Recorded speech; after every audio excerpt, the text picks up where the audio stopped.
இனிய காலை வணக்கங்கள் மற்றும் ஒரு காலை பொழுதில் சந்திப்பதில் மகிழ்ச்சி. இன்றைய பத்திரிகைகள் ஒரு பார்வை நிகழ்ச்சிக்கு அன்போடு வரவேற்கிறேன். நாள் தொடங்கும் நெஸ்ட் மோல்ட்டுடன் இணைந்து அந்த வகையில் பத்திரிகைகள் குடாநாட்டில் பிராந்திய பத்திரிகைகள் அனைத்தும் இன்றைய தினமும் இணையதளத்தில் வெளியிடப்பட்டிருக்கின்றன. நாட்டில் இப்போது இருக்கக்கூடிய இந்த பயணத்தடை கட்டுப்பாடுகள் காரணமாக இப்போது பத்திரிகைகள் வெளியிடவில்லை. அந்த வகையில் பத்திரிகைகள் என்ன மாதிரியான செய்திகளை வெளியிட்டிருக்கின்றன என்பது தொடர்பாக பார்க்கலாம். ஆரம்பத்தில் ஈழநாடு பத்திரிகை நம்மிடையே இருக்கிறது. ஈழநாடு பத்திரிகை பொறுத்தவரைக்கும் முள்ளிவாய்க்கால் நினைவு தூபி உடைப்பு ஆவணப்படுத்த உதவுமாறு ஐநாவிடம் தமிழ் கட்சிகள் கூட்டாக கோரிக்கை என்ற செய்தியை முதலில் வெளியிட்டிருக்கிறது. விமான சேவைகள் அனைத்தும் ரத்து, அரசு அறிவிப்பு, பொதுமக்களுக்குரிய பாதிப்பு ஏற்படாதவாறு பயண கட்டுப்பாட்டை செயல்படுத்துங்கள், அதிகாரிகளுக்கு ஜனாதிபதி ஆலோசனை. குடத்தனையில் கள்ளமண் ஏற்றி வந்த வாகனம் மீது சூடு, தப்பியோடிய மூவரில் 2 கைது. 8 மாத கர்ப்பவதியை கோவிட் மையத்தில் இரவு வேளை இறக்கிச் சென்ற அவலம் மற்றும் மேலும் 3538 பேருக்கு கொரோனா தொற்று. வடக்கில் 80 பேருக்கு தொற்று, யாழில் 41, கிளிநொச்சியில் 25. நேற்று இரவு முதல் முடங்கியது நாடு மற்றும் சனக்கூட்டத்தால் திணறியது யாழ். வாக்களிப்பில் கலந்து கொள்ளாதது ஏன், ஸ்ரீலங்கா முஸ்லிம் காங்கிரஸ் விளக்கம் என செய்திகளை வெளியிட்டிருக்கிறது ஈழநாடு பத்திரிகை. நேற்று இரவு முதல் முடங்கியது நாடு என்ற செய்தியை பொறுத்த வரைக்கும் இலங்கை முழுவதும் நேற்றிரவு முதல் எதிர்வரும் 28ஆம் திகதி வரையில் 2 கட்டங்களாக முழு நேர பயண கட்டுப்பாடுகளை விதிக்கப்பட்டுள்ளது. நேற்றிரவு 11 மணி முதல் எதிர்வரும் 25ஆம் திகதி அதிகாலை 4 மணி வரையிலும், அதனைத் தொடர்ந்து அதே நாள் 25ஆம் திகதி இரவு 11 மணி முதல் அடுத்து வரக்கூடிய 28ஆம் திகதி அதிகாலை வரையிலும் முழு நேர பயண கட்டுப்பாடு விதிக்கப்பட உள்ளது. இந்த காலப்பகுதியில் அத்தியாவசிய சேவையில் ஈடுபடுவோருக்கு, வைத்தியசாலைகளுக்கு அவசர நோயாளிகளை கொண்டு செல்வோரையும் தவிர வேறு எவருக்கும் வீடுகளை விட்டு வெளியேற அனுமதி கிடையாது என்று போலீசார் அறிவித்துள்ளனர். எனவே ஒரு ஊரடங்கு உத்தரவு பிறப்பிக்கப்பட்டிருக்கிறது. தொடர்ந்து 28ஆம் திகதி வரை 2 கட்டங்களாக முள்ளிவாய்க்கால் நினைவு தூபி உடைப்பு ஆவணப்படுத்த உதவுமாறு ஐநாவிடம் தமிழ் கட்சிகள் கூட்டாக கோரிக்கை. முள்ளிவாய்க்கால் நினைவு தூபி இடிக்கப்பட்ட சம்பவத்தை ஆவணப்படுத்த வேண்டும் என்ற கோரிக்கையை ஐநா மனித உரிமை ஆணையாளரிடம் தமிழ் பாராளுமன்ற உறுப்பினர்கள் முன்வைத்துள்ளனர். இதுகுறித்து கோரிக்கையை உள்ளடக்கிய கடிதம் ஒன்று 13 பாராளுமன்ற உறுப்பினர்களின் கையொப்பத்துடன் அனுப்பி வைக்கப்பட்டுள்ளது.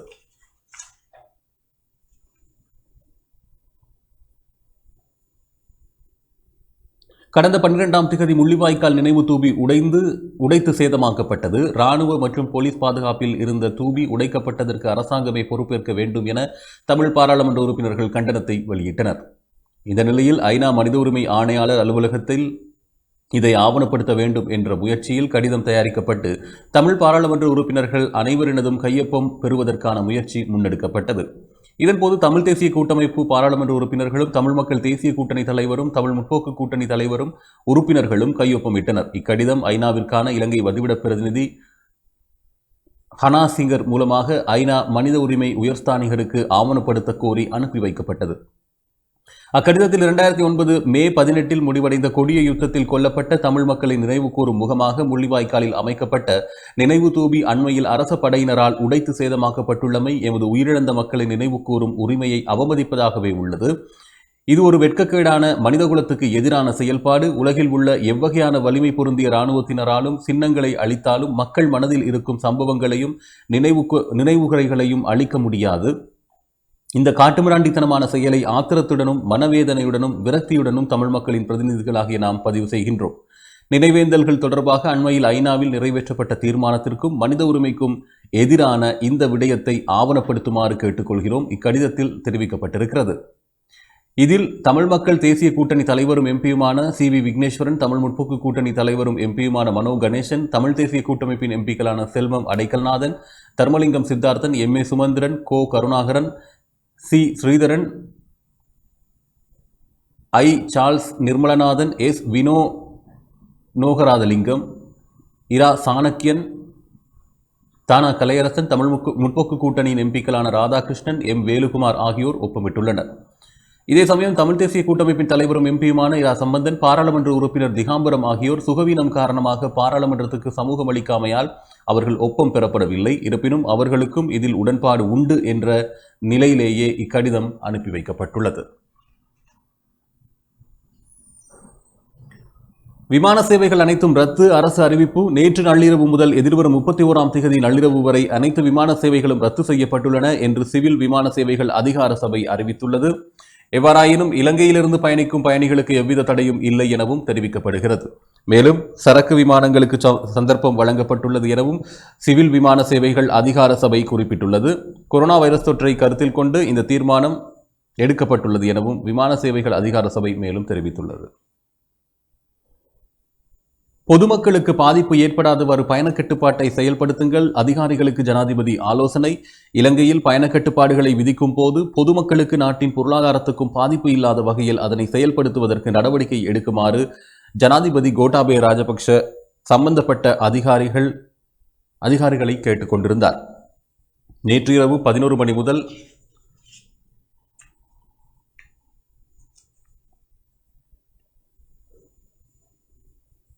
நாடு முழுவதும் பயண கட்டுப்பாடு விதிக்கப்பட்டுள்ளது. இது தொடர்பாக கொரோனா தடுப்பு செயலணிக்கும் ஜனாதிபதிக்கும் இடையே நேற்று காலை விசேட கலந்துரையாடல் நடைபெற்றிருந்தது. இதன்போது பயண கட்டுப்பாடுகள் அமுலில் இருந்தாலும் தொழிற்சாலைகள் தொடர்ந்தும் நடத்தி செல்லவும் மருந்தகங்களை திறந்து வைத்திருக்கவும் நடவடிக்கை எடுக்குமாறு ஜனாதிபதி கேட்டிருந்தார். அத்துடன் பேக்கரி உற்பத்திகளை தொடர்ந்தும் மேற்கொள்ளவும் அவற்றை மக்களுக்கு விநியோகிக்கும் செயற்பாடுகளை முன்னெடுக்க அனுமதிக்குமாறும் அத்துடன் கப்பல் பொருட்களை விநியோகிக்கும் நிறுவனங்களை திறந்து வைத்திருக்க நடவடிக்கை எடுக்குமாறும் ஜனாதிபதி அதிகாரிகளுக்கு அறிவுறுத்தினார். இந்த கலந்துரையாடலின் போது அத்தியாவசிய பொருட்களை விநியோகிப்பதற்கு பிரதேச செயலாளர் ஊடாக அனுமதி பத்திரத்தை விநியோகிக்கவும் வீதி சோதனை நடவடிக்கைகளுக்கு போலீசாருடன் இராணுவத்தையும் இணைந்து கொள்ளவும் தீர்மானம் மேற்கொள்ளப்பட்டது. இதன்போது அரசு அதிகாரிகள் மற்றும் பொறுப்பு வாய்ந்த தரப்பினர் ஊடக சந்திப்புகளில் மக்களை அச்சுறுத்தும் வகையிலான கருத்துக்களை வெளியிடுவதற்கு பதிலாக அது தொடர்பில் தனக்கு அறிவிப்பது பொருத்தமானதாக இருக்கும் என்றும் இதுவரையில் எடுத்த தீர்மானங்களும் இனி எடுக்கும் தீர்மானங்களும் விசேட குழுக்களின் ஆலோசனைகளுக்கு அமையவே இருக்கும் என்றும் ஜனாதிபதி குறிப்பிட்டிருந்தார்.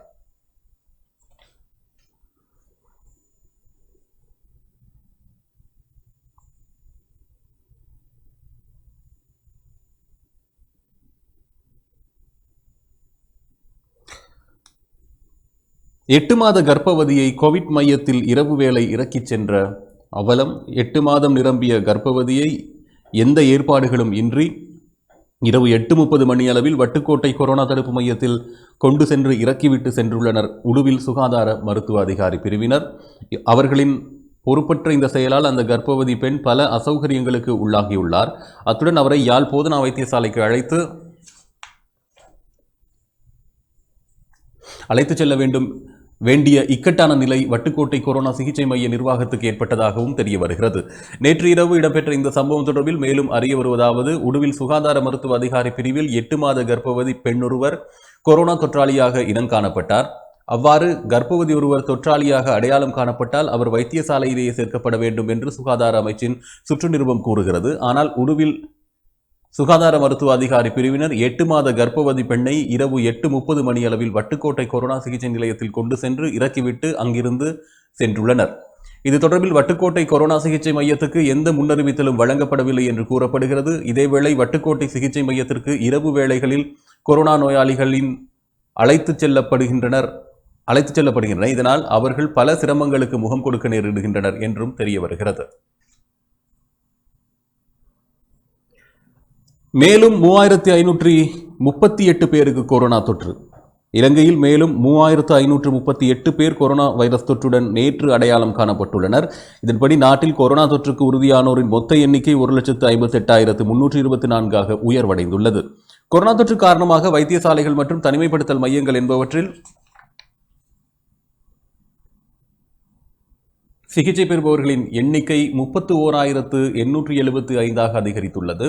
அத்தோடு கொரோனாவிலிருந்து குணமடைந்தவர்களின் எண்ணிக்கையும் 1,25,360 உயர்வடைந்துள்ளது.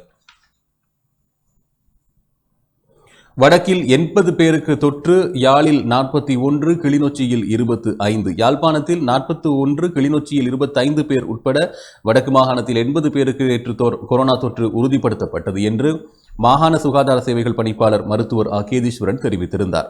யாழ்ப்பாணம் போதனா வைத்தியசாலையில் யாழ் பல்கலைக்கழக மருத்துவ பீட ஆய்வுக்கூடங்களில் 1232 பேரின் மாதிரிகள் நேற்று பரிசோதனைக்கு உட்படுத்தப்பட்டன. இதில் யாழ்ப்பாணத்தில் 41 பேருக்கும், கிளிநொச்சியில் 25 பேருக்கும், வவுனியா, முல்லைத்தீவு மாவட்டங்களில் தலா 6 பேருக்கும், மன்னாரில் ஒருவருக்குமாக 80 பேருக்கு நேற்று தொற்று அடையாளம் காணப்பட்டுள்ளது.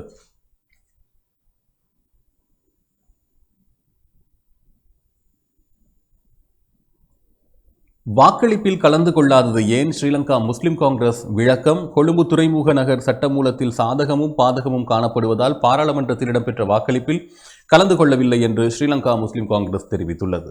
பாராளுமன்றத்தில் நேற்று முன்தினம் நடைபெற்ற கொழும்பு துறைமுக நகர ஆணைக்குழு சட்டமூலம் மீதான வாக்கெடுப்பில் ரவுஃப் ஹக்கீம் தலைமையிலான ஸ்ரீலங்கா முஸ்லிம் காங்கிரசின் 5 உறுப்பினர்களும் வாக்களிப்பில் கலந்து கொள்ளவில்லை. பாராளுமன்ற கட்டண தொகுதியில் நேற்று முன்தினம் அவர்கள் இருந்தபோதிலும் வாக்கெடுப்பின் போது சபையில் பிரசன்னமாகி இருக்கவில்லை. எந்த முடிவை எடுத்தாலும் 5 பாராளுமன்ற உறுப்பினர்களும் தலைமைத்துவத்துக்கு கட்டுப்பட்டு ஒரே முடிவை எடுக்க வேண்டும் என்று கடந்த புதன்கிழமை நடைபெற்ற கட்சியின் உயர்பீட கூட்டத்தில் தீர்மானிக்கப்பட்டது என ஸ்ரீலங்கா முஸ்லிம் காங்கிரசின் செயலாளர் ஜனாதிபதி சட்டத்தரணி நிசார் காரியப்பர் தெரிவித்துள்ளார். அதன் பின்னரே பாராளுமன்ற உறுப்பினர்கள் 5வரும் கலந்துரையாடி வாக்கெடுப்பில் கலந்து கொள்வதில்லை என்று முடிவை எடுத்தனர் எனவும் அவர் கூறியுள்ளார். கொழும்பு துறைமுக நகர சட்டமூலத்தில் சாதகங்களும் பாதகங்களும் காணப்படுவதால் நடுநிலை வகிக்க வேண்டும் என கட்சி எடுத்த தீர்மானத்துக்கு ஏற்ப வாக்கெடுப்பில் கலந்து கொள்ளவில்லை என்று ஸ்ரீலங்கா முஸ்லிம் காங்கிரஸ் உயர்பீட உறுப்பினரும் அப்பாறை மாவட்ட பாராளுமன்ற உறுப்பினருமான ஃபைசல் காசிமும் தெரிவித்திருந்தார். இதேவேளை அகில இலங்கை மக்கள் காங்கிரஸ் உறுப்பினர்கள் நேற்று முன்தினம் நடைபெற்ற வாக்கெடுப்பில் இரட்டை நிலைப்பாட்டை கொண்டிருந்தனர். கட்சியின் தலைவர் ரிஷாட் பதியுதீன், முஷாரப் முது நபீன் ஆகியோர் துறைமுக நகர சட்டமூலத்துக்கு எதிராக வாக்களித்த போதிலும் அந்த அணியைச் சேர்ந்த அலி ஷப்ரி, ரஹீம் மற்றும் இஷாக் ரஹ்மான் சட்டமூலத்துக்கு ஆதரவாக வாக்களித்தனர்.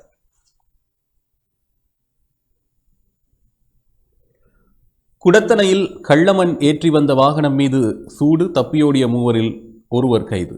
வடமராட்சி கிழக்கில் மணல் கடத்தலில் ஈடுபட்ட கும்பல் பயணித்த ஹண்டர் வாகனம் மீது விசேட அதிரடிப்படையினர் நடத்திய துப்பாக்கிச் சூட்டில் குறித்த வாகனம் விபத்துக்குள்ளானது. அதில் பயணித்த மூவர் தப்பித்த நிலையில் அவர்களில் ஒருவர் கைது செய்யப்பட்டுள்ளார். இந்த சம்பவம் நேற்று பிற்பகல் குடத்தனையில் இடம்பெற்றுள்ளது. சம்பவத்தில் துன்னாலையைச் சேர்ந்த ஒருவரை கைது செய்யப்பட்டவர் ஆவார். தப்பித்த ஏனைய இருவரையும் கைது செய்ய போலீசார் நடவடிக்கைகள் எடுத்துள்ளனர். அவர்கள் பயணித்த வாகனம் கைப்பற்றப்பட்டுள்ளது. மணலை ஏற்றியவாறு வந்த ஹண்டர் வாகனம் விசேட அதிரடிப்படையின் கட்டளையை மீறி சென்றபோது அவர்கள் அதன் டயரை குறிவைத்து துப்பாக்கியால் சுட்டனர். அதில் அந்த வாகனம் கட்டுப்பாட்டை இழந்து விபத்துக்குள்ளாகியது. அதில் சென்றவர்கள் தப்பித்த நிலையில் ஒருவர் மட்டும் கைது செய்யப்பட்டுள்ளார். இவை ஈழநாடு பத்திரிகை வெளியிட்டிருக்கக்கூடிய முற்பக்க பிரதான செய்திகளாக அமைந்திருக்கிறது. பிரதான முழுமையான செய்திகள் அவை. இது தவிர ஏனைய செய்திகளையும் சுமந்த வண்ணம் இன்றைய தினமும் ஈழநாடு பத்திரிகை இணையதளத்தில் நீங்கள் காணலாம்.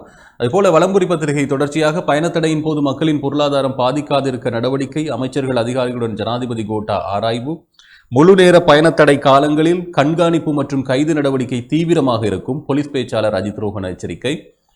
கொரோனா 3547 தொட்டது, அது நேற்றைய தினத்தினுடைய பதிவு. மற்றும் வவுனியாவில் கோர விபத்து, முதியவர் பலி. சங்கானையில் மருத்துவத்துறை சார்ந்த 6 பேருக்கு கொரோனா. நாட்டில் ஒரே நாளில் 38 கொரோனா மரணம். வடமராட்சியில் மணல் கடத்திய ஹண்டர் மீது துப்பாக்கிச்சூடு, 3 தப்பியோட்டம், 1 கைது. காக்கைத்தீவு சந்தையில் எழுமாற்று பரிசோதனை, 4 பேருக்கு தொற்று. யாழில் 41 பேர் உட்பட வடமாகாணத்தில் 80 பேருக்கு தொற்று. கடல் செல்ல வேண்டாம், வளிமண்டலவியல் திணைக்களம் எச்சரிக்கை என்ற செய்திகளோடு வலம்புரி பத்திரிகை செய்திகளை வெளியிட்டிருக்கிறது.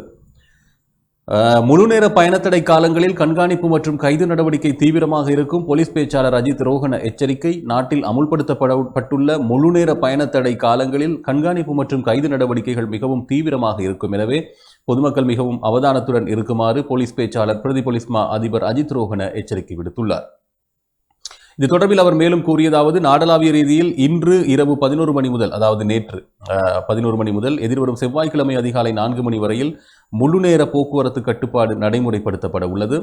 செவ்வாய்க்கிழமை அதிகாலை 4 மணிக்கு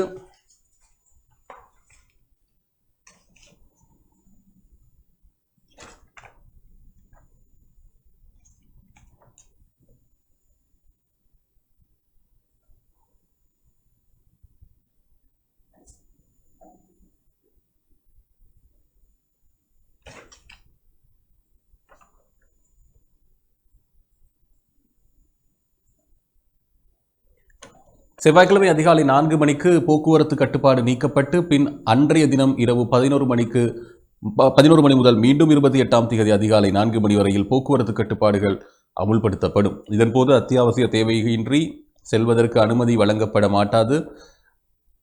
தனிமைப்படுத்தல் சட்ட விதிகளுக்கு புறம்பாக செயற்பட்டதாக நேற்று காலை 6 மணியுடன் நிறைவடைந்த 24 மணித்தியாலங்களுக்குள் 414 பேர் கைது செய்யப்பட்டுள்ளனர். அதற்கமைய கடந்த வருடம் அக்டோபர் மாதம் 30ஆம் தேதி முதல் இதுவரையில் 11,320 பேர் கைது செய்யப்பட்டுள்ளனர். இதனிடையே மேல் மாகாணத்தில் 9,265 பேர் கண்காணிக்கப்பட்டு முகக்கவசம் அணியாமை தொடர்பில் 2,590 பேருக்கு எச்சரிக்கை செய்யப்பட்டதுடன் 94 பேர் கைது செய்யப்பட்டுள்ளனர். மேல் மாகாணத்தில் எல்லையை கடக்க முற்பட்ட 2,250 வாகனங்களில் பயணித்த 2,880 பேர் சோதனைக்குட்படுத்தப்பட்டு தனிமைப்படுத்தல் சட்ட விதிகளுக்கு புறம்பாக எல்லையை கடக்க முயற்சிக்கப்பட்ட 140 பேர் திருப்பி அனுப்பப்பட்டுள்ளனர். பயணத்தடையின் போது மக்களின் பொருளாதாரம் பாதிக்காதிருக்க நடவடிக்கை. அமைச்சர்கள் அதிகாரிகளுடன் ஜனாதிபதி கோட்டா ஆராய்வு. கோவிட் தொற்று நோயை கட்டுப்படுத்துவதற்காக பயண கட்டுப்பாட்டை விதிக்கும் போது மக்களுக்கும் பொருளாதாரத்திற்கும் பாதிப்பு ஏற்படாதிருக்க ஜனாதிபதி கோட்டாபய ராஜபக்ஷ பல தீர்மானங்களை மேற்கொண்டுள்ளார். இவ்வாறு ஜனாதிபதி ஊடகப் பிரிவு தெரிவித்துள்ளது. கோவிட் ஒழிப்பு ஜனாதிபதி செயலணியுடன் நேற்று முற்பகல் ஜனாதிபதி அலுவலகத்தில் இடம்பெற்ற கலந்துரையாடலின் போது அதற்காக எடுக்கப்பட வேண்டிய நடவடிக்கைகள் குறித்து அமைச்சர்கள் மற்றும் அதிகாரிகளுக்கு ஜனாதிபதி விளக்கம் அளித்திருந்தார். பயண கட்டுப்பாடுகள் விதிக்கப்படும் காலப்பகுதியில் தொழிற்சாலைகள் தொடர்ச்சியாக நடத்தி செல்லுதல், மருந்தகங்களை திறந்து வைத்தல், பேக்கரி உற்பத்தி தொடர்ச்சியாக மேற்கொள்ளும் நடவடிக்கைகள் மற்றும் விநியோகிப்பதற்கு முறைமை ஒன்றை வகுத்தல், கப்பல் பொருட்களை விநியோகிக்கும் நிறுவனங்களை திறந்து வைப்பதற்கு நடவடிக்கை எடுத்தல், பிரதேச ரீதியாக நடமாடும் சேவைகள் மேற்கொண்டு எவ்வித தட்டுப்பாடும் இன்றி அத்தியாவசிய உணவுப் பொருட்களை மக்களுக்கு விநியோகிப்பதற்கும் ஜனாதிபதி சம்பந்தப்பட்ட துறைகளுக்கு அறிவுறுத்தியிருந்தார். அத்தியாவசிய பொருட்களை விநியோகிப்பதற்காக பிரதேச செயலாளர்களின் ஊடாக தேவையான அனுமதி பத்திரங்களை வழங்குவதற்கும் வீதி தடை நடவடிக்கைகள் இலகுபடுத்துவதற்கு போலீஸ் மற்றும் இராணுவத்தினரை பயன்படுத்துவதற்கும் தீர்மானிக்கப்பட்டுள்ளது. பொருளாதார மத்திய நிலையங்கள் திறக்கப்படும் நாளுக்கு முன்னைய தினம் பொருட்களை கொண்டு செல்வதற்கு அனுமதியளித்தல், விவசாய நடவடிக்கைகள், அனைத்து நகரங்களிலும் குப்பைகளை அகற்றுதல் உள்ளிட்ட நாளாந்த சுத்திகரிப்பு நடவடிக்கைகள், வீதி அபிவிருத்தி மற்றும் ஏனைய நிர்மாண பணிகள் முன்னெடுத்தல் போன்றவற்றுக்கு எந்த பயண கட்டுப்பாடு தடையாக எடுத்துக்கொள்ளக்கூடாது என்று ஜனாதிபதி வலியுறுத்தியுள்ளார். பிசிஆர் பரிசோதனைகள் மேற்கொள்ளும் அரச அல்லது தனியார் நிறுவனங்கள் பரிசோதனைகளை பெறுபவர்களின்படி தொற்றாளர்களை இனங்காணும் பட்சத்தில் குறித்த தொற்றாளருக்கு சிகிச்சை அளிக்கும் பொறுப்பை அந்த நிறுவனத்திற்கே நேரடியாக வழங்குவதற்கு நடவடிக்கை எடுக்குமாறும் ஜனாதிபதி சுகாதார அதிகாரிகளுக்கு பணிப்புரை விடுத்துள்ளார். தொற்றாளர்களுக்கு சிகிச்சை அளிக்கும் போது ஆயுர்வேத வைத்தியசாலை முறைமை வசதிகளை பயன்படுத்த தீர்மானிக்கப்பட்டது. மே மாதம் 25 மற்றும் 28 ஆகிய இரு தினங்களிலும் பயணக்கட்டுப்பாடு நீக்கப்பட்டாலும் மக்களுக்கு வீட்டில் இருந்து வெளியில் செல்வதற்கு அனுமதி வழங்கப்படுவது அத்தியாவசிய பொருட்களை கொள்வனவு செய்வதற்காக மட்டுமே ஆகும். சில நாடுகளில் இருந்து தருவிக்கப்பட உள்ள தடுப்பூசிகள் இன்னும் சில நாட்களில் நாட்டை வந்தடைய உள்ளன. தடுப்பூசி ஏற்றும் நடவடிக்கைகளை விரைவுபடுத்தி தற்போதிருக்கும் நிலைமையை விரைவாக கட்டுப்படுத்த வேண்டிய தேவையை ஜனாதிபதி வலியுறுத்தியிருந்தார்.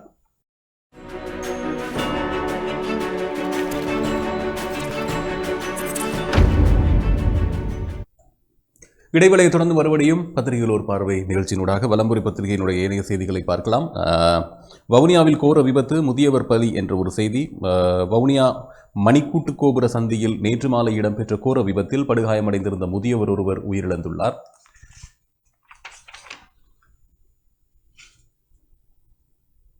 வவுனியா பூம்புகார் பகுதியிலிருந்து கண்டி வீதி வழியாக பயணித்த டிப்பர் வாகனம் மணிக்கூட்டு கோபுர சந்தியில் சென்று கொண்டிருந்த போதே குறித்த சந்தியால் திரும்ப முற்பட்ட மோட்டார் சைக்கிளுடன் மோதியதில் விபத்து இடம்பெற்றுள்ளது.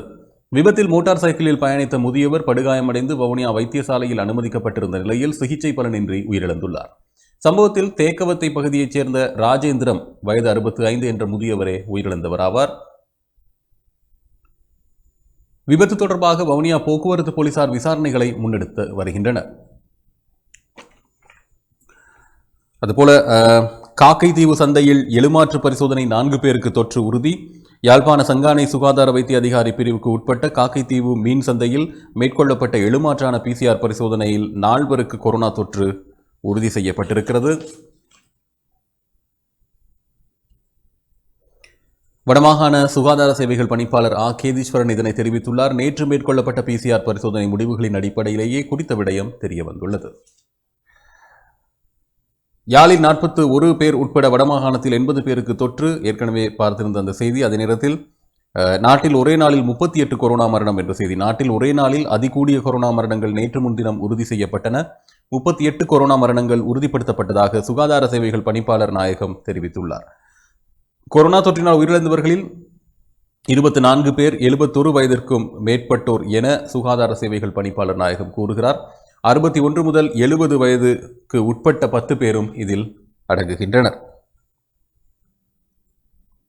அதேபோல 51 தொடக்கம் 60 வயதுக்கு இடைப்பட்ட ஒருவரும், 41 தொடக்கம் 50 வயதிற்கு இடைப்பட்ட ஒருவரும், 31 வயது தொடக்கம் 40க்கு இடைப்பட்ட இருவரும் கொரோனா தொற்றினால் உயிரிழந்துள்ளனர். உயிரிழந்த 38 பேரில் 19 பேர் பெண்களாவர். இதற்கமைய நாட்டில் பதிவான கொரோனா மரணங்களின் எண்ணிக்கை 1089 பதிவாகிறது. கடலுக்கு செல்ல வேண்டாம், வளிமண்டலவியல் திணைக்களம் எச்சரிக்கை. நாட்டில் தொடர்ச்சியாக பெய்து வரும் மழை காரணமாக கடலுக்கு இந்த மழையுடனான காலநிலை நிலவுவதால் மீனவர்களை கடலுக்கு செல்ல வேண்டாம் என வளிமண்டலவியல் திணைக்களம் மீண்டும் எச்சரிக்கை விடுத்துள்ளது. வடக்கு அந்தமான் மற்றும் வங்காள விரிகுடாவின் வடகிழக்கு கடற்பகுதிகளில் தாளமுக்க நிலை காணப்படும். இதனால் மறு அறிவித்தல் வரை இந்த பகுதிகளில் மீன்பிடி மற்றும் கடற்தொழில்சார் நடவடிக்கைகளில் ஈடுபட வேண்டாம் என அத்திணைக்களம் அறிவுறுத்தியுள்ளது. அதேவேளை நாட்டின் பல பகுதிகளில் காற்று வேகமாக வீசக்கூடும் எனவும் குறிப்பிடப்படுகிறது. இவை வலம்புரி பத்திரிகை இந்த காலை பொழுதில் வெளியிட்டிருக்கக்கூடிய செய்திகள். இனி தொடர்ச்சியாக தினக்குரல் பத்திரிகையை பார்க்கலாம். தினக்குரல் பத்திரிகையில் வெளியிட்டிருக்கக்கூடிய தலைப்புச் செய்திகள்: 2 வாரங்களுக்கு நாட்டை முடக்குங்கள், விசேட வைத்தியர் சங்கம் தலைவர் கோரிக்கை. கொரோனா உறுதியானவர்கள் 30,000க்கும் மேல், அதிகரிக்கும் மருத்துவ நெருக்கடி என்று 2 பிரதான தலைப்புச் செய்திகள் மேல் பக்கத்தில்.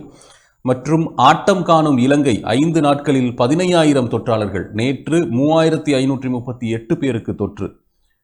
PCR எண்ணிக்கை அதிகரிக்க நடவடிக்கை. முல்லைத்தீவில் இதுவரை 501 பேருக்கு கொரோனா.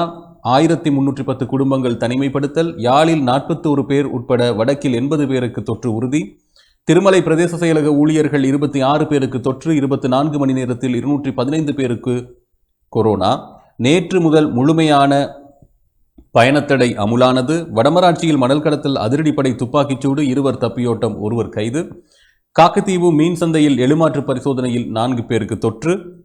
5 லட்சம் பெறுமதியான கஞ்சாவுடன் 1 கைது. முள்ளிவாய்க்கால் நினைவேந்தலை தடுத்தவர்கள் ஆடை தொழிற்சாலைகளை ஏன் மூட நடவடிக்கை எடுக்கவில்லை என்ற ஒரு கேள்வியோட செய்தி.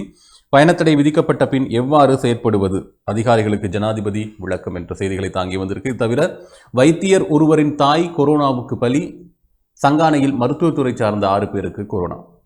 எல்லாமே கொரோனா செய்திகளாகத்தான் முழுமையாக இருக்கிறது. அந்த வகையில் ஆட்டம் காணும் இலங்கை, ஒரே நாளில் 15,000 தொற்றாளர், 5 நாட்களில் 15,000 தொற்றாளர்கள். நேற்று 3,538 பேருக்கு தொற்று. இலங்கையில் கடந்த 5 நாட்களில் மட்டும் 15,504 கொரோனா தொற்றாளர்கள் இனங்காணப்பட்ட நிலையில் இலங்கையில் அடுத்து வரும் நாட்கள் அபாயகரமானது என சுகாதாரத்துறை வல்லுநர்கள் தெரிவித்துள்ளனர். அதிலிருந்து இலங்கை மீள்வதற்கான ஒரே வழி நாட்டை முடக்குவதுடன் மக்கள் சுகாதார பாதுகாப்பு நடவடிக்கைகளை முறையாக பேணுவதுமே. இலங்கையில் நேற்றைய தினம் கொரோனா தொற்றுக்கு உள்ளானோர் எண்ணிக்கை 3,538 என்று சுகாதார அமைச்சின் தொற்று நோயியல் பிரிவு அறிவித்துள்ளது.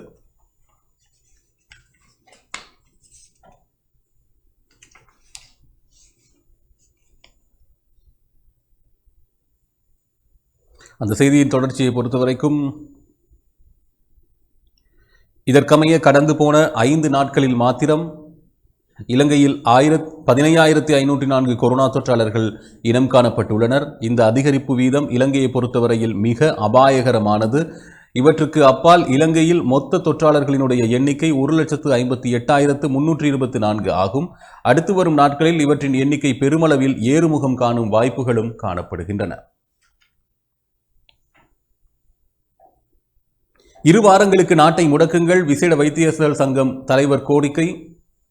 எதிர்வரும் செவ்வாய்க்கிழமை போக்குவரத்து கட்டுப்பாட்டை நீக்காமல் 14 நாட்களுக்கு தொடர்ந்து போக்குவரத்து கட்டுப்பாடு விதிக்கப்பட வேண்டும் என விசேட வைத்தியர்கள் சங்கத்தின் தலைவர் விசேட வைத்தியர் லக்குமார பெர்னாண்டோ தெரிவித்துள்ளார். நேற்று இடம்பெற்ற ஊடகவியலாளர் சந்திப்பின் போதே அவர் இவ்வாறு தெரிவித்துள்ளார். கடந்த வாரத்தில் சில நாட்களுக்கு மாத்திரம் போக்குவரத்து கட்டுப்பாடு விதிக்க எடுத்த தீர்மானத்தில்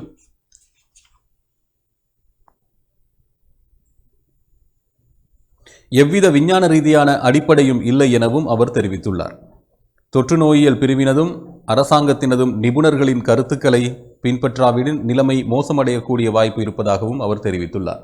தற்போதைய நிலைமைக்கு ஒரே தீர்வு 14 நாட்களுக்கு கடுமையான போக்குவரத்து கட்டுப்பாடுகளை அமுல்படுத்துவது அல்லது நாட்டை முடக்குவது என இலங்கை மருத்துவர்கள் சங்கத்தின் தலைவர் விசேட வைத்தியர் பத்மா குணரத்னவும் மேலும் தெரிவித்துள்ளார். பிசிஆர் எண்ணிக்கையை அதிகரிக்க நடவடிக்கை. நாளாந்தம் மேற்கொள்ளப்படுகின்ற பிசிஆர் பரிசோதனைகளின் எண்ணிக்கையை அதிகரிக்க நடவடிக்கை எடுக்கப்பட்டுள்ளதாக சுகாதார அமைச்சின் வைத்திய சேவைகள் பிரதிபலிப்பாளர் நாயகம் வைத்தியர் டி விஜயசூர்யா தெரிவித்துள்ளார். அத்துடன் தற்போது நாளாந்தம் 30,000 பிசிஆர் பரிசோதனைகள் மேற்கொள்ளப்படுவதாகவும் தெரிவித்திருந்தார். இதேவேளை கொரோனா தொற்று உறுதி செய்யப்பட்டவர்களை உடனடியாக சிகிச்சை நிலையங்களுக்கு கொண்டு செல்ல நடவடிக்கைகள் மேற்கொள்ளப்படும் எனவும் தெரிவிக்கப்படுகிறது. கொரோனா உறுதியானவர்களின் எண்ணிக்கை 30,000க்கும் மேல் அதிகரிக்கும் மருத்துவ நெருக்கடி. இலங்கையில் கொரோனா தொற்று உறுதியான நிலையில் தற்போது சிகிச்சை பெற்று வருகின்றவர்களினுடைய எண்ணிக்கை 30,000ஐ கடந்துள்ளது. கொரோனா தொற்று உறுதி செய்யப்படுபவர்களது எண்ணிக்கை அதிகரித்து வரும் நிலையில் இலங்கையில் மருத்துவ நெருக்கடி நாளுக்கு நாள் அதிகரித்து வருகிறது. அந்த வகையில் நேற்று முன்தினம் 3,441 தொற்றாளர்கள் அடையாளம் காணப்பட்டிருந்தனர். இதனையடுத்து இலங்கையில் கொரோனா தொற்று உறுதி செய்யப்பட்டவர்களது மொத்த எண்ணிக்கை 1,54,784 அதிகரித்துள்ளது. இந்த நிலையில் 1,23,532 பேர் குணமடைந்து வீடு திரும்பியுள்ளனர்.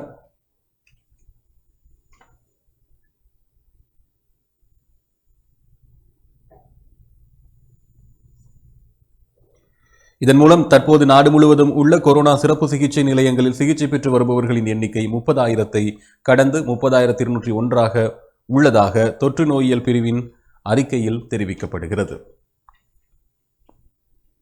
முல்லைத்தீவில் இதுவரை 501 பேருக்கு கொரோனா, 1,310 குடும்பங்கள் தனிமைப்படுத்தலில். முல்லைத்தீவு மாவட்டத்தில் புதுக்குடியிருப்பு ஆடை தொழிற்சாலையில் ஏற்பட்டுள்ள கொரோனா கொத்தனியுடன் இதுவரை முல்லைத்தீவில் 501 பேர் கொரோனா தொற்றுடன் அடையாளம் காணப்பட்டுள்ளனர். அவர்களில் 58 பேர் சிகிச்சை பெற்று வீடுகளுக்கு திரும்பியுள்ள நிலையில் ஏனைய 443 பேர் தொடர்ந்தும் சிகிச்சை பெற்று வருகின்றனர். இதேவேளை கொரோனா தொற்றாளர்களுடன் தொடர்பு பட்டவர்கள் என்ற அடிப்படையில் முல்லைத்தீவு மாவட்டத்தில் 1,310 குடும்பங்களைச் சேர்ந்த 5,019 பேர் தனிமைப்படுத்தப்பட்ட நிலையில் 768 குடும்பங்களைச் சேர்ந்த 2,845 பேர் தனிமைப்படுத்தல் காலப்பகுதியை நிறைவு செய்துள்ளனர். ஏனைய 538 குடும்பங்களைச் சேர்ந்த 2,153 பேர் தற்போதும் தனிமைப்படுத்தலில் உள்ளனர். அதுபோல முள்ளிவாய்க்கால் நினைவேந்தலை தடுத்தவர்கள் ஆடை தொழிற்சாலைகளை ஏன் மூட நடவடிக்கை எடுக்கவில்லை என்ற ஒரு கேள்வியோடு செய்தி. முள்ளிவாய்க்கால் நினைவேந்தலை தடுக்க நீதிமன்றம் வரை சென்றவர்கள் ஆடை தொழிற்சாலைகளில் கொரோனா கொத்தணிகள் உருவாகி வருகின்ற போதும் ஆலை தொழிற்சாலைகளை மூட ஏன் நடவடிக்கை எடுக்கவில்லை என கரைத்துறைப்பற்று பிரதேச சபை தவிசாளர் க விஜிந்தன் கேள்வி எழுப்பினார். முல்லைத்தீவு மாவட்டத்தில் கரைத்துறைப்பற்று பிரதேச சபை தவிசாளர் நேற்று அவரது அலுவலகத்தின் ஊடக சந்திப்பு ஒன்றினை நடத்தியிருந்தார். இதன் போதே அவர் மேற்கண்டவாறு தெரிவித்தார். அவர் அங்கு மேலும் தெரிவித்ததாவது: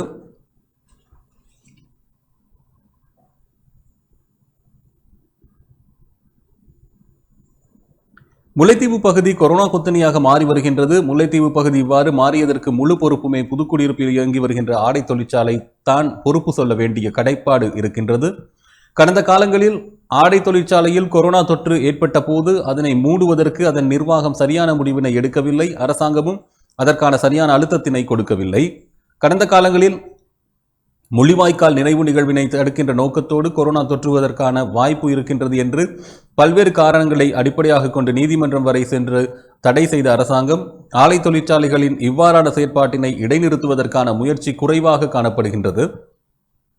உயர் அரசு அதிகாரிகளின் அசமந்த போக்கும் காரணம். கிளிநொச்சி வவுனியா ஆடை தொழிற்சாலைகள் இன்று இயங்கி வருகின்றது. பல நூற்றுக்கணக்கான பெண்கள் அங்கு வேலை செய்கின்றார்கள். ஆடை தொழிற்சாலைகளை மூடி மக்களை பாதுகாக்கின்ற முயற்சி போதாததாக காணப்படுகின்றது. இவ்வாறு செல்லுமாக இருந்தால் இந்த பகுதி பல லட்சக்கணக்கான கொரோனா தொற்றாளர்களை சுமக்க வேண்டிய நிலையும் பல ஆயிரக்கணக்கானவர்களை இழக்க வேண்டிய நிலையும் உருவாகும்.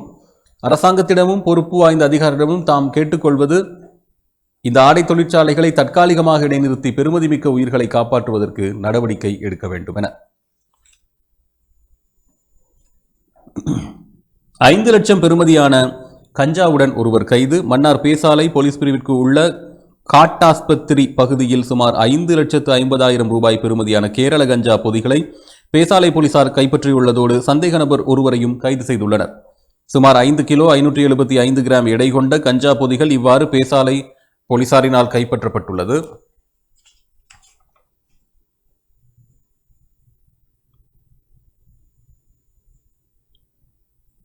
சந்தேக நபர் மேலதிக விசாரணையின் பின் மன்னார் நீதவான் நீதிமன்றத்தில் ஆஜர்படுத்தப்பட உள்ளதோடு கைப்பற்றப்பட்ட கஞ்சா பொதி மன்னார் நீதிமன்றத்தில் ஒப்படைக்கப்பட உள்ளமை குறிப்பிடத்தக்கது.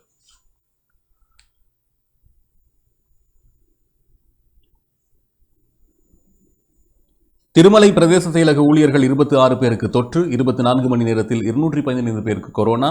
திருகோணமலை பிரதேச செயலக ஊழியர்கள் 26 பேர் உட்பட 215 பேர் தொற்றாளர்களாக அடையாளம் காணப்பட்டுள்ள நிலையில் கடந்த 24 மணித்தியாலத்திற்குள் 215 தொற்றாளர்கள் இனம் காணப்பட்டதுடன் கிண்ணியா சுகாதார வைத்திய அதிகாரி பிரிவில் 3 மரணங்கள் சம்பவித்துள்ளதாகவும் திருகோணமலை பிராந்திய சுகாதார சேவைகள் பிரதிபலிப்பாளர் வி பிரேமானந்தா தெரிவித்துள்ளார்.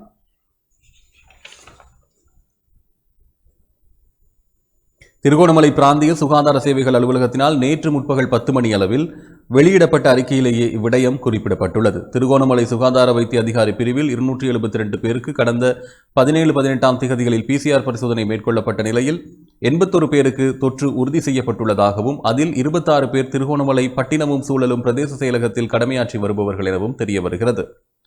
இதேவேளை உப்புவெளி சுகாதார வைத்திய அதிகாரி பிரிவில் உள்ள பூம்புகார் பகுதியில் 65 பேருக்கு பெறப்பட்ட PCR பரிசோதனையில் 65 பேருக்கு தொற்று உறுதி செய்யப்பட்டுள்ளது. அத்துடன் மூதூர் பிரதேசத்தில் 23 பேருக்கும் குறிச்சாங்கேணி சுகாதார வைத்திய அதிகாரி பிரிவில் 16 பேருக்கும் கிண்ணியாவில் 6 பேருக்கும் குச்சவேலி பிரதேசத்தில் 10 பேருக்கும் கோமாரங்கடவள சுகாதார வைத்திய அதிகாரி பிரிவில் உள்ள ரொட்டவேல கிராமத்தில் ஒரே குடும்பத்தைச் சேர்ந்த 6 பேருக்கும் பதவி சிறிபுர பிரதேசத்தில் 6 பேருக்கும் தம்பலகாமத்தில் 2 இனம் காணப்பட்டுள்ளதாகவும் பிரதி சுகாதார சேவைகள் பணிப்பாளர் வி பிரேமானந்த் குறிப்பிட்டிருந்தார். பயணத்தடை விதிக்கப்பட்ட பின் எவ்வாறு செயற்படுவது அதிகாரிகளுக்கு ஜனாதிபதி விளக்கம். ஏற்கனவே நாங்கள் இந்த செய்தியை பார்த்திருந்தோம். இது தவிர நேற்று முதல் முழுமையான பயணத்தடை அமுலானது. வடமராட்சியில் மணல் களத்தில் அதிரடிப்படை துப்பாக்கிச்சூடு, 2 தப்பியோட்டம், 1 கைது என்ற செய்தி. இவைதான் வீரகேசரி பத்திரிகை மணிக்கும் தினக்குரல் பத்திரிகை இன்று காலை வெளியிட்டிருக்கக்கூடிய செய்திகளாக அமைந்திருக்கின்றது. இனி தொடர்ச்சியான செய்திகளை பார்க்கலாம். காலைக்கதிர் பத்திரிகையினுடைய முற்பக்க பிரதான செய்திகள். முள்ளிவாய்க்கால் தூபி உடைப்பு ஐநாவில் ஆவணப்படுத்துங்கள். மனித உரிமைகள் ஆணையாளருக்கு சம்பந்தன், விக்கி, மனோ உள்ளிட்ட 15 தமிழ் எம்பிக்கள் கடிதம். கஜேந்திரகுமார் கஜேந்திரன் ஒப்பமிட மறுப்பு. நாள்தோறும் 3000 தாண்டும் தொற்றாளர்கள், நேற்றும் 3538 பேர் அடையாளம். 2123 குடும்பங்கள் யாழில் தனிமைப்படுத்தல். யாழில் 41 பேர் உட்பட வடக்கில் மேலும் 80 பேருக்கு கொரோனா. ஆடை தொழிற்சாலை நிர்வாகத்தினர் வடமராட்சி கிழக்கில் நேற்று அடாவடி. இராணுவத்தினர் போலீசாரை கொண்டு அச்சுறுத்தி பணியாளர்களை வலுக்கட்டாயமாக ஏற்றிச் சென்றனர். சகல விமான சேவைகளும் 31ஆம் திகதி வரை ரத்து. 2 வாரங்களுக்கு நாட்டை முடக்கவும் அரசிடம் மருத்துவர் சங்கம் அவசர கோரிக்கை. ஆடை தொழிற்சாலை பஸ் வழிமறிப்பு, திருப்பி அனுப்பப்பட்டனர் பணியாளர்கள். கிராஞ்சியில் நேற்று சம்பவம். இவை காலை கதிர் பத்திரிகை வெளியிட்டிருக்கக்கூடிய செய்திகள். முள்ளிவாய்க்கால் தூபி உடைப்பு ஐநாவில் ஆவணப்படுத்துங்கள். மனித உரிமைகள் ஆணையாளருக்கு சம்பந்தன், விக்கி, மனோ உள்ளிட்ட 15 தமிழ் எம்பிக்கள் கடிதம். கஜேந்திரகுமார் கஜேந்திரன் ஒப்பமிட மறுப்பு என்ற செய்தியில், கொடிய போரில் கொல்லப்பட்ட தமிழ் மக்களை நினைவு கூறும் முகமாக முள்ளிவாய்க்காலில் அமைக்கப்பட்ட நினைவு தூபி அண்மையில் அரச படையினரால் உடைத்து சேதமாக்கப்பட்டுள்ளமை எமது உயிரிழந்த மக்களை நினைவு கூறும் உரிமையை அவமதிப்பதாகவே உள்ளது. எனவே நினைவேந்தல்கள் தொடர்பாக அண்மையில் ஐநாவில் நிறைவேற்றப்பட்ட தீர்மானத்துக்கு மனித உரிமைக்கும் எதிரான இந்த விடயத்தை ஆவணப்படுத்துமாறு கேட்டுக்கொள்கின்றோம். இவ்வாறு வேண்டுகோள் விடுத்து ஐநா மனித உரிமைகள் ஆணையாளருக்கு தமிழ் நாடாளுமன்ற உறுப்பினர்கள் கையொப்பமிட்டு கடிதம் அனுப்பி வைத்திருந்தனர்.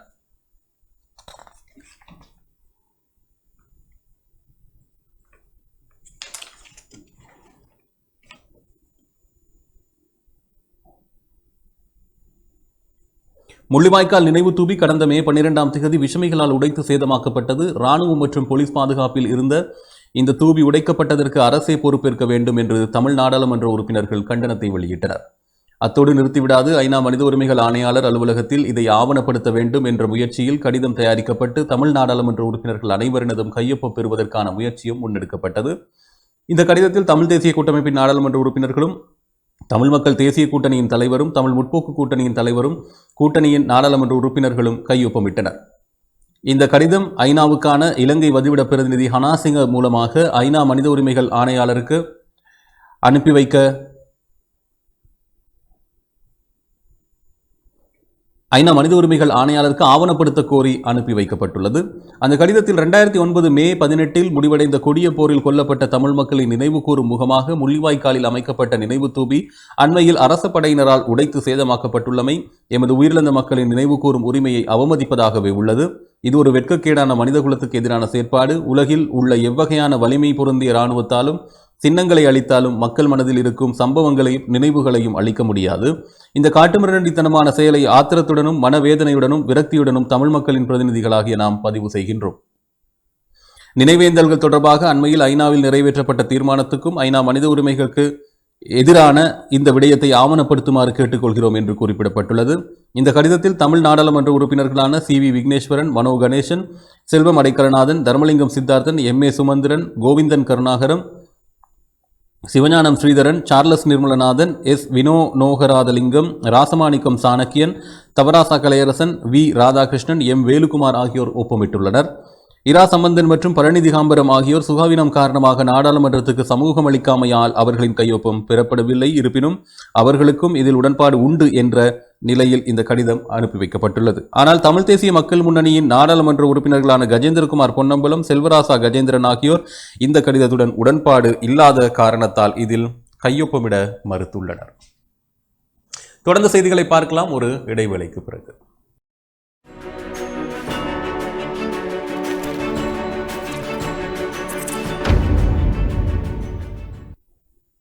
இடைவெளியை தொடர்ந்து மறுபடியும் பத்திரிகைகள் ஒரு பார்வை. 2123 குடும்பங்கள் யாழில் தனிமைப்படுத்தல் என்ற செய்தி. அதிபர் மகேசன் தகவல்.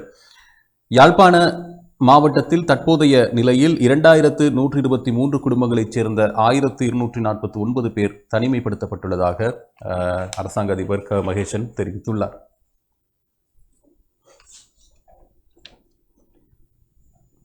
யாழ் மாவட்ட செயலகத்தில் நேற்று நடத்திய ஊடகவியலாளர் சந்திப்பின் போதே அவர் மேற்கண்டவாறு கூறியிருந்தார். யாழ்ப்பாண மாவட்டத்தில் கடந்த 6 நாட்களாக தொற்று உறுதி செய்யப்பட்டவர்களின் எண்ணிக்கை உயர்வடைந்துள்ளது. அதே நேரத்தில் மொத்தமாக 2277 நபர்களுக்கு கடந்த அக்டோபர் மாதத்துக்கு பின்னர் தொற்று உறுதி செய்யப்பட்ட நிலைமை காணப்படுகிறது. இன்றும் ஒரு கொரோனா மரணம் யாழ் மாவட்டத்தில் பதிவாகியுள்ளது. எனவே யாழ்ப்பாண மாவட்டத்தில் கொரோனா தொற்றுக்குள்ளாகி உயிரிழந்தோரின் எண்ணிக்கை 28ஆக உயர்வடைந்துள்ளது. இந்த நிலையில் பலாலி வடக்கு கிராம உத்தியோகத்தர் பிரிவில் தொற்றாளர்கள் அதிகம் இனங்காணப்பட்டதன் அடிப்படையில் அந்தோணிபுரம் கிராமத்தை தனிமைப்படுத்தலுக்கு உட்படுத்தி இருக்கின்றோம். இதில் 199 குடும்பங்கள் தனிமைப்படுத்தப்பட்டுள்ளன. யாழ் மாவட்டத்தில் தற்போதைய நிலையில் 2123 குடும்பங்களை சேர்ந்த 5249 பேர் தனிமைப்படுத்தப்பட்டுள்ளார்கள். இவ்வாறு தனிமைப்படுத்தப்பட்டவர்களுக்கு அரசால் வழங்கப்படும் இடர்கால நிவாரண உதவியாக 10,000 ரூபாய் உணவு பொதி தொடர்ச்சியாக வழங்கப்பட்டு வருகிறது எனவும் தெரிவித்திருந்தார். ஆடை தொழிற்சாலை நிர்வாகத்தினர் வடமராட்சி கிழக்கில் நேற்று அடாவடி இராணுவத்தினர் போலீசாரை கொண்டு அச்சுறுத்தி பணியாளர்களை வலுக்கட்டாயமாக ஏற்றிச் சென்றனர். கொரோனா அச்சம் காரணமாக ஆடை தொழிற்சாலைக்கு பணிக்கு செல்ல மறுத்தவர்களை இராணுவம் மற்றும் போலீசாரை கொண்டு அச்சுறுத்திய நிர்வாகத்தினர் அவர்களை வாகனத்தில் ஏற்றிச் சென்றனர் என்று உறவுகள் கவலை தெரிவித்தனர். தற்போது நாட்டில் அதிகரித்து செல்லும் கொரோனா காரணமாக அச்சம் நிலவும் அதே நேரம் ஆடை தொழிற்சாலைகளில் அதிக பணியாளர்களுக்கு பரவும் தன்மையும் காணப்படுகிறது. இங்கே பணியாற்றும் பலர்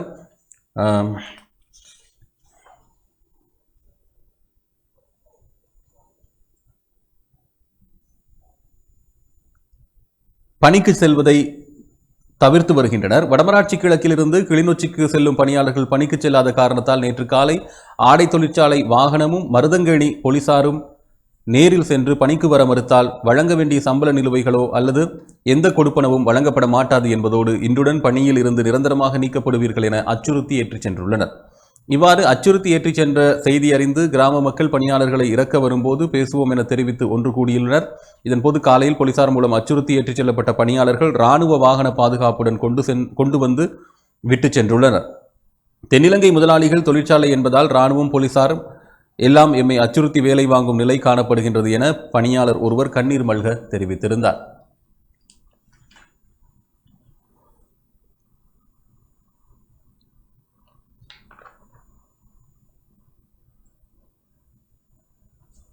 அதேபோல அதன் அருகிலேயே ஆடை தொழிற்சாலை பஸ் வழிமறிப்பு, திருப்பி அனுப்பப்பட்டனர் பணியாளர்கள். கிராஞ்சியில் நேற்று சம்பவம்.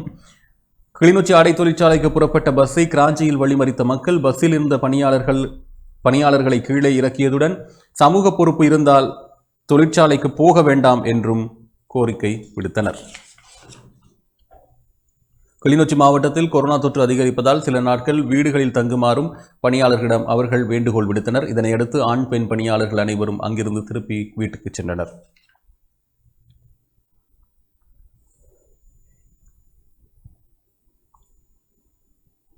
சகல விதமான விமான சேவைகளும் 31ஆம் திகதி வரை ரத்து.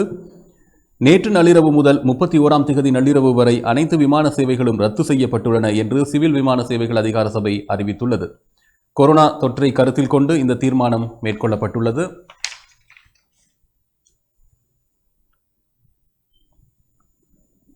இவ்வாறாயினும் நாட்டிலிருந்து பயணிக்கும் பயணிகளுக்கு எவ்வித தடையும் இல்லை.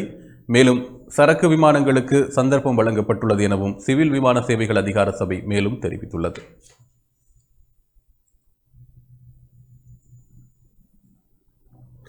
இரு வாரங்களுக்கு நாட்டை முடக்கவும் அரசிடம் மருத்துவர் சங்கம் அவசர கோரிக்கை. நாடு முழுவதையும் 14 நாட்களுக்கு முழுமையாக முடக்கி வைக்குமாறு இலங்கை மருத்துவர் சங்கத்தின் தலைவர் விசேட வைத்திய நிபுணர் பத்மா குணரத்ன அரசிடம் அவசர கோரிக்கை முன்வைத்துள்ளார். கொழும்பில் நேற்று நடைபெற்ற விசேட ஊடகவியலாளர் சந்திப்பில் கலந்து கொண்டு கருத்து தெரிவிக்கையிலேயே அவர் இந்த கோரிக்கையை முன்வைத்தார். இதன்போது அவர் மேலும் தெரிவித்ததாவது: வைரஸ் தொற்றாளர்களின் எண்ணிக்கை அதிகரித்து வருவதால் சுகாதார கட்டமைப்பு பெரும் சவாலை எதிர்கொண்டுள்ளது. அரச வைத்தியசாலைகளில் தொற்றாளர்கள் நிரம்பியுள்ளனர்.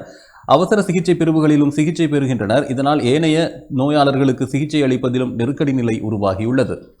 சமூகத்தில் மேலும் பல தொற்றாளர்கள் இருக்கலாம். எனவே தற்போது நடைமுறையில் உள்ள மாகாணங்களுக்கு இடையிலான பயணத்தடை, தேசிய அடையாள அட்டை முறைமை, 3 நாட்கள் குறுகிய பயண கட்டுப்பாடு போன்றவற்றால் கொரோனா வைரஸ் பரவலை கட்டுப்படுத்த முடியாது. எனவேதான் 14 நாட்களுக்கு கடும் பயண கட்டுப்பாடுகளை அல்லது ஊரடங்கு சட்டத்தை பிறப்பிக்குமாறு கேட்டுக்கொள்கின்றோம். அதன் பின்னர் நிலைமையை மீளாய்வு செய்து கட்டம் கட்டமாக ஊரடங்கை தளர்த்தலாம் என்றும் தெரிவித்துள்ளார்.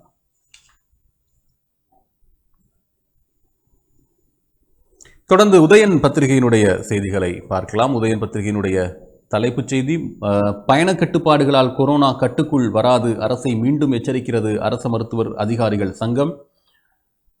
அதன் அருகிலேயே கட்டமிடப்பட்ட இன்னொரு செய்தி: தொடர் முடக்கம் சாத்தியமில்லை, இராணுவ தளபதி பிடிவாதம்.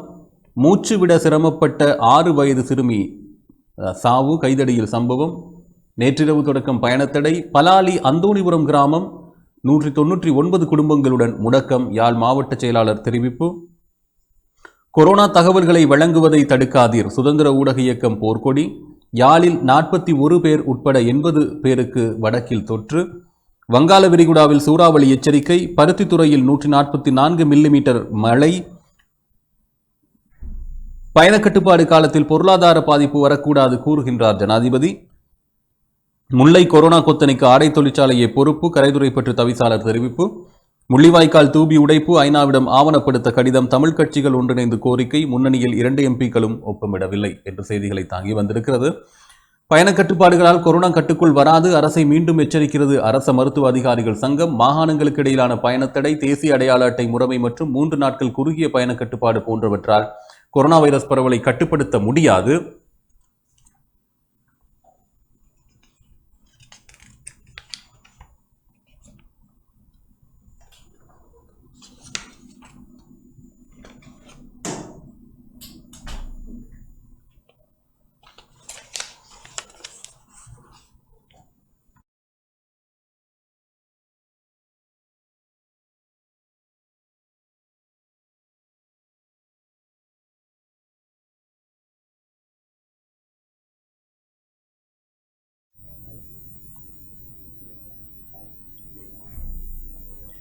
இவ்வாறு அரச மருத்துவ அதிகாரிகள் சங்கம் தெரிவித்துள்ளது. கொழும்பில் நேற்று நடைபெற்ற ஊடகவியலாளர் சந்திப்பின் போதே அரச மருத்துவ அதிகாரிகள் சங்கத்தின் தலைவர் விசேட மருத்துவ நிபுணர் பத்மா குணரத்ன இது தொடர்பில் தெரிவிக்கையில், கொரோனா வைரஸ் தொற்றாளர்கள் எண்ணிக்கை அதிகரித்து வருவதால் சுகாதார கட்டமைப்பு பெரும் சவாலை எதிர்கொண்டுள்ளது. அரச மருத்துவமனைகளில் தொற்றாளர்கள் நிரம்பியுள்ளனர். அவசர சிகிச்சை பிரிவில் சிகிச்சை பெற்று வருகின்றனர். இதனால் ஏனைய நோயாளர்களுக்கு சிகிச்சை அளிப்பதிலும் நெருக்கடி நிலை உருவாகியுள்ளது. சமூகத்தில் மேலும் பல தொற்றாளர்கள் இருக்கலாம். எனவே தற்போது நடைமுறையில் உள்ள மாகாணங்களுக்கு இடையிலான பயணத்தடை, தேசிய அடையாள அட்டை முறைமை மற்றும் 3 நாட்கள் குறுகிய பயண கட்டுப்பாடு போன்றவற்றால் வைரஸ் பரவலை கட்டுப்படுத்த முடியாது. இதன் காரணமாகவே 14 நாட்களுக்கு கடும் பயண கட்டுப்பாடுகளை அல்லது ஊரடங்கை பிறப்பிக்குமாறு கேட்டுக்கொள்கின்றோம். அதன்பின் நிலைமையை மீளாய்வு செய்து கட்டம் கட்டமாக ஊரடங்கை தளர்த்தலாம் என்றும் தெரிவித்திருந்தார்.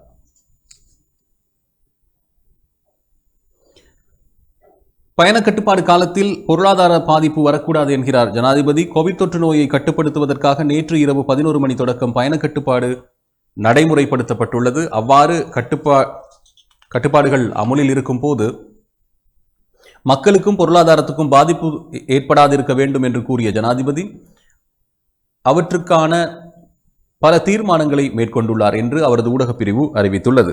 கோவிட் ஒழிப்பு ஜனாதிபதி செயலணியுடன் ஜனாதிபதி அலுவலகத்தில் நேற்று முற்பகல் நடைபெற்ற கலந்துரையாடலின் போது அதற்காக எடுக்கப்பட வேண்டிய நடவடிக்கைகள் குறித்து அமைச்சர்கள் மற்றும் அதிகாரிகளுக்கு ஜனாதிபதி விளக்கினார்.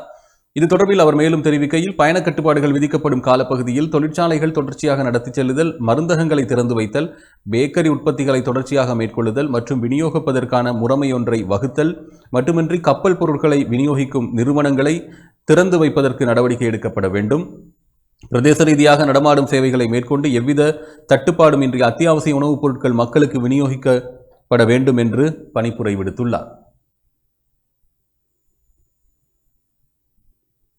அரசுடைமையாக்கப்பட்டுள்ள அத்தியாவசிய நுகர்வுப் பொருட்களை சத்தோச நிறுவனத்திற்கு வழங்குவதற்கும் நாடு முழுவதும் உள்ள சத்தோச களஞ்சிய சாலைகளில் மேற்கொள்ளப்படும் பொருள் பொதியிடல் வேலைகளுக்கு 1 லட்சம் தொழில் வாய்ப்புகள் நிகழ்ச்சி திட்டத்தின் கீழ் ஆள் சேர்ப்பு செய்யப்பட்டவர்களை பயன்படுத்துவதற்கும் பணிப்புரை வழங்கப்பட்டுள்ளது. அத்தியாவசிய பொருட்களை விநியோகிப்பதற்காக பிரதேச செயலகத்தின் ஊடாக தேவையான அனுமதி பத்திரங்களை வழங்குவதற்கு, வீதி தடை நடவடிக்கைகளை இலகுபடுத்துவதற்கு போலீஸ் மற்றும் இராணுவத்தினரை பயன்படுத்துவதற்கும் தீர்மானிக்கப்பட்டுள்ளது. பொருளாதார மத்திய நிலையங்கள் திறக்கப்படும் நாளுக்கு முந்தைய தினம் பொருட்களை கொண்டு செல்வதற்காக அனுமதியளித்தல், விவசாய நடவடிக்கைகள், அனைத்து நகரங்களிலும் குப்பைகளை அகற்றுதல் உள்ளிட்ட நாளாந்த சுத்திகரிப்பு நடவடிக்கைகள், வீதி அபிவிருத்தி மற்றும் ஏனைய நிர்மாணப் பணிகளை முன்னெடுத்தல் போன்றவற்றுக்கும் இந்த பயண கட்டுப்பாட்டை தடையாக எடுத்துக்கொள்ளக்கூடாது என்று ஜனாதிபதி வலியுறுத்தியுள்ளார். PCR பரிசோதனை மேற்கொள்ளும் அரச அல்லது தனியார் நிறுவனங்கள் பரிசோதனை பெறுபேறுகளின்படி தொற்றாளர்களை இனங்காணும் பட்சத்தில் குறித்த தொற்றாளர்களுக்கு சிகிச்சை அளிக்கும் பொறுப்பை அந்த நிறுவனத்துக்கே நேரடியாக வழங்குவதற்கு நடவடிக்கை எடுக்குமாறும் ஜனாதிபதி சுகாதார அதிகாரிகளுக்கு பணிப்புரை விடுத்துள்ளார்.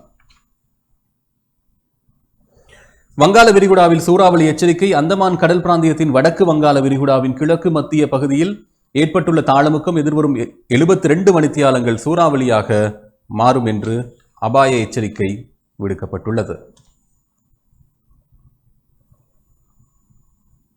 இதனால் நேற்று முன்தினம் தொடக்கம் மறு அறிவித்தல் வரை இந்த கடற்பிரதேசத்தில் கடற்தொழில் நடவடிக்கைகளில் அல்லது கடல் நடவடிக்கைகளில் ஈடுபட வேண்டாம் என்று திணைக்களம் கோரிக்கை விடுத்துள்ளது. இந்த பிரதேசத்தில் மீன்பிடிக்க சென்றுள்ள மீனவர்கள் மற்றும் கடல் நடவடிக்கையில் ஈடுபட்டுள்ளோர் பாதுகாப்பான இடங்களை நோக்கி செல்லுமாறு திணைக்களம் அறிவுறுத்தியுள்ளது. இதேவேளை வடக்கில் முல்லைத்தீவு மாவட்டம் உட்பட ஹம்பாந்தோட்டை மாவட்டம் மற்றும் மத்திய சப்ரகமுவ, ஊவா மற்றும் வடமத்திய மாகாணங்களிலும் மாலையில் அல்லது இரவில் மழையோ அல்லது இடியுடன் கூடிய மழையோ பெய்யக்கூடிய சாத்தியம் காணப்படுகிறது என்று வளிமண்டலவியல் திணைக்களம் தெரிவிக்கிறது. மத்திய மற்றும் ஊவா மாகாணங்களில் சில இடங்களில் 50 மில்லிமீட்டருக்கும் அதிகமான ஓரளவு பலத்த மழை வீழ்ச்சி எதிர்பார்க்கப்படுகிறது. மேல் மற்றும் வடமேல் மாகாணங்களிலும் காலி மற்றும் மாத்தறை மாவட்டங்களிலும் சிறிதளவு மழை பெய்யும் என எதிர்பார்க்கப்படுகிறது.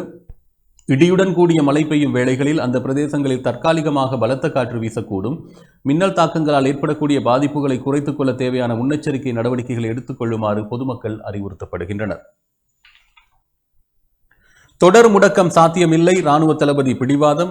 தொடர்ந்து 14 நாட்கள் நாட்டை முடக்குவது சாத்தியம் இல்லாதது என்று கொரோனா கட்டுப்பாட்டுக்கான தேசிய செயற்பாட்டு மையத்தின் தலைவரும் இராணுவ தளபதியுமான ஜெனரல் சவேந்திர சில்வா தெரிவித்துள்ளார்.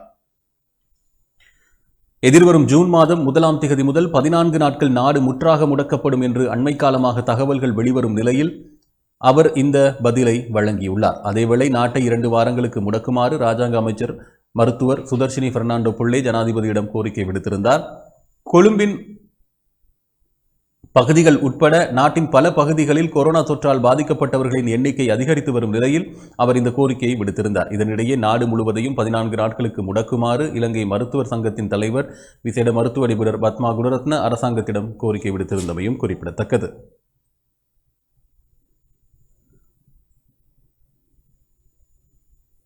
பருத்தித்துறையில் 144 மில்லிமீட்டர் மழை, யாழ்ப்பாணத்தில் 90.8 மில்லிமீட்டர் மழை வீழ்ச்சி பதிவாகியுள்ளது என்று யாழ்ப்பாண பிராந்திய வளிமண்டலவியல் திணைக்கள பொறுப்பதிகாரி டி பிரதீபன் தெரிவித்திருந்தார். நேற்று முன்தினம் மாலை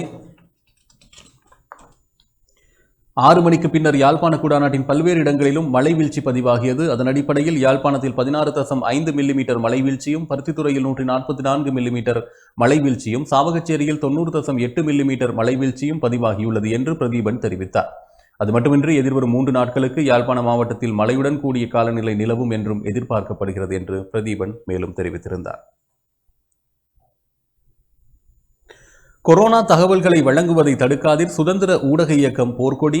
ஊடகங்களுக்கு கொரோனா தொற்று தொடர்பில் தகவல்களை நேரடியாக வழங்க வேண்டாம் என அனைத்து சுகாதாரத்துறைகளுக்கும் அதிகாரிகளுக்கும் சுகாதார அமைச்சின் செயலாளர் ஓர் எச்சரிக்கை கடிதம் ஒன்றை அனுப்பியுள்ளார். அவ்வாறு தகவல்களை வழங்கும் அனைத்து நபர்களுக்கும் எதிராக ஒழுங்கு நடவடிக்கை எடுக்கப்படும் என்றும் அந்த கடிதத்தில் தெரிவிக்கப்பட்டுள்ளது. கோவிட்-19 தொற்று நோய் முழுவீச்சில் பரவி வரும் நிலையில் இந்த கொடிய காலகட்டத்தில் பொதுமக்களின் தகவல் அறியும் உரிமையை நிராகரிப்பதோடு தொற்றுநோய் தகவல்களை மறைக்க அதிகாரிகள் மேற்கொண்டுள்ள முயற்சியை சுதந்திர ஊடக இயக்கம் வன்மையாக கண்டித்துள்ளது. இது தொடர்பில் இந்த இயக்கம் அனுப்பிய செய்திக்குறிப்பில் மேலும் குறிப்பிடப்பட்டுள்ளதாவது, இத்தகைய எச்சரிக்கைகள் அதிகாரிகள் தங்கள் கருத்துக்களை வெளிப்படுத்தும் உரிமையை தடுப்பதுடன் பல்வேறு ஆதாரங்களில் இருந்து தகவல்களை பெறுவதற்கான ஊடகங்களுக்கு வழங்கப்பட்ட உரிமையையும் மீறுகின்றதாகவே காணப்படுகிறது.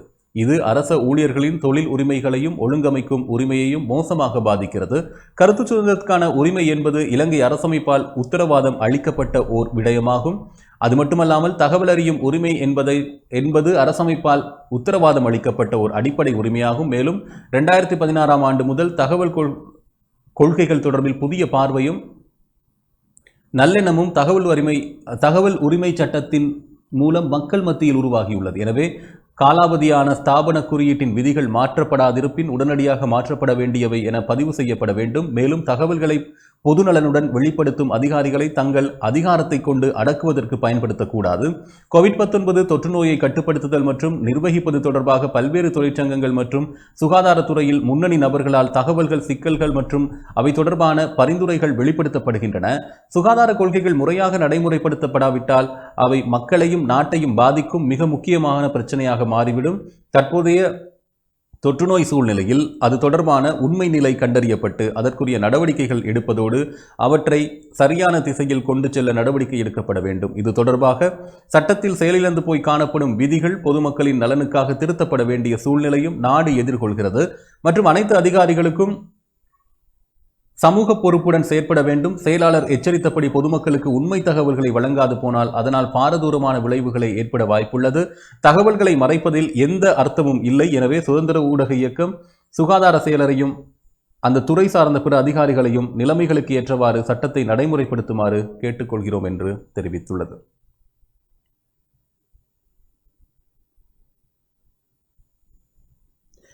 முல்லை மாவட்ட கொரோனா கொத்தணிக்கு ஆடை தொழிற்சாலையை பொறுப்பு.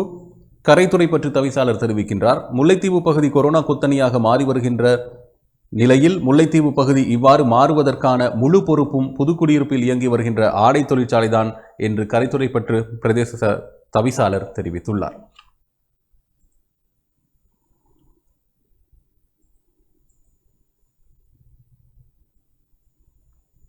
இது தொடர்பில் அவர் மேலும் தெரிவித்ததாவது, கடந்த காலங்களில் ஆடை தொழிற்சாலையில் கொரோனா தொற்று ஏற்பட்ட போது அதனை மூடுவதற்கு அரசு நிர்வாகம் சரியான முடிவை எடுக்கவில்லை. அரசும் அதற்கான சரியான அழுத்தத்தை கொடுக்கவில்லை. கடந்த காலங்களில் முள்ளிவாய்க்கால் நினைவு நிகழ்வை தடுக்கின்ற நோக்கில் கொரோனா தொற்றுவதற்கான வாய்ப்பு இருக்கின்றது என்று பல்வேறு காரணங்களை அடிப்படையாக கொண்டு நீதிமன்றம் வரை சென்று அரசு ஆடை தொழிற்சாலைகளின் இவ்வாறான செயற்பாட்டை இடைநிறுத்துவதற்கான முயற்சி எடுக்கப்படவில்லை. உயர் அரச அதிகாரிகளின் அசமந்த போக்கும் இதற்கு காரணம். கிளிநொச்சி மற்றும் வவுனியா ஆகிய பகுதிகளில் ஆடை தொழிற்சாலைகள் இன்றும் இயங்கி வருகின்றன. பல நூற்றுக்கணக்கான பெண்கள் அங்கு வேலை செய்கின்றார்கள். ஆடை தொழிற்சாலைகளை மூடி மக்களை பாதுகாக்கின்ற முயற்சி போதுமானதாக இல்லை. இவ்வாறு செல்லுமாக இருந்தால் இந்த பகுதியில் பல லட்சக்கணக்கான கொரோனா தொற்றாளர்களை சுமக்க வேண்டிய நிலைமையும் பல ஆயிரக்கணக்கான உயிர்களை இழக்க வேண்டிய நிலையும் உருவாகும். அரசிடம் பொறுப்பு வாய்ந்த அதிகாரியிடமும் நாம் கேட்டுக்கொள்வது இந்த ஆடை தொழிற்சாலையை தற்காலிகமாக இடைநிறுத்தி பெருமதிமிக்க உயிர்களை காப்பாற்றுவதற்கு நடவடிக்கை எடுக்க வேண்டும் என்பதே. இதேவேளை கரைத்துறைப்பற்று பிரதேசத்துக்கு உட்பட்ட கிராமங்கள் முடக்கப்பட்டுள்ளன. கொரோனா தொற்றாளர் எண்ணிக்கை அதிகரித்துக் கொண்டு செல்கின்றது. மக்களின் பொருளாதாரம் மிகவும் மோசமான நிலையில் இருக்கின்றது. எனவே முடக்கப்படுகின்ற காலங்களில் அரசு உடனடியாக அவர்களுக்கு வறுமையை குறைக்கின்ற வகையில் உணவுப் பொதிகளை வழங்குகின்ற சரியான பொறிமுறையை கடைபிடிக்க வேண்டும் என்றும் தெரிவித்துள்ளார். இவைதான் இன்றைய தினம் காலை பொழுதில் வெளிவந்திருக்கக்கூடிய பத்திரிகைகள். அந்த வகையில் இந்த நாளும் இனிய நாளாக அமைந்திருக்கட்டும். உடனடியான செய்திகளை தெரிந்து கொள்ள டான் செய்திகள் அலைவரிசையை பாருங்கள். வணக்கம்.